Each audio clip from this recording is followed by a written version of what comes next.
ধামরাইয়ে ফিলিস্তিনের প্রতি সংহতি প্রকাশ ও গাজায় গণহত্যার প্রতিবাদে বিক্ষোভ। শাইনি চুলে এখন হবে সব হেয়ারস্টাইল। সিল্কোর দ্বিগুণ শাইনি চুল প্রতিদিন। ঢাকার ধামরাইয়ে অনুষ্ঠিত হয়েছে একটি প্রতিবাদী বিক্ষোভ, যেখানে ফিলিস্তিন জনগণের প্রতি সংহতি প্রকাশ করা হয়। এই কর্মসূচির মাধ্যমে গাজায় চলমান ইসরায়েলি গণহত্যা ও মানবতার বিরুদ্ধে চরম অপরাধের প্রতিবাদ জানানো হয়।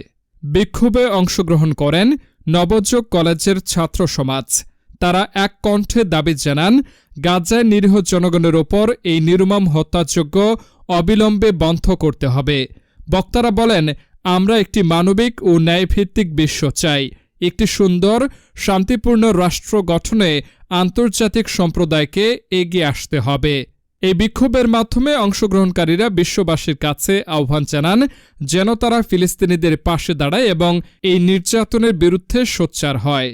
ফিলিস্তিনে একটা যুদ্ধ হইতেছে, একটা ইসরায়েল বাহিনী হত্যা চালাইতেছে। এই হত্যার প্রতিবাদে আমরা একটা বিক্ষোভ মিছিল করতেছি। আমরা চাই বিশ্ব মুসলিম এক হোক। চীনা আমাদের হৃদয়ে রক্তক্ষরণ হচ্ছে। আজকে ইসরায়েলের নৃশংস হত্যাযজ্ঞ চালাচ্ছে ফিলিস্তিনি অসহায় ভাই বোনদের মধ্যে। আমাদের হৃদয়ে রক্তক্ষরণ হচ্ছে। আমরা ইসরায়েল আমাদের ভাইদের এই ফিলিস্তিনে যে বর্বরতা চালাচ্ছে বা হত্যাযজ্ঞ চালাচ্ছে তার বিরুদ্ধে আমাদের আজকের এই প্রতিবাদ।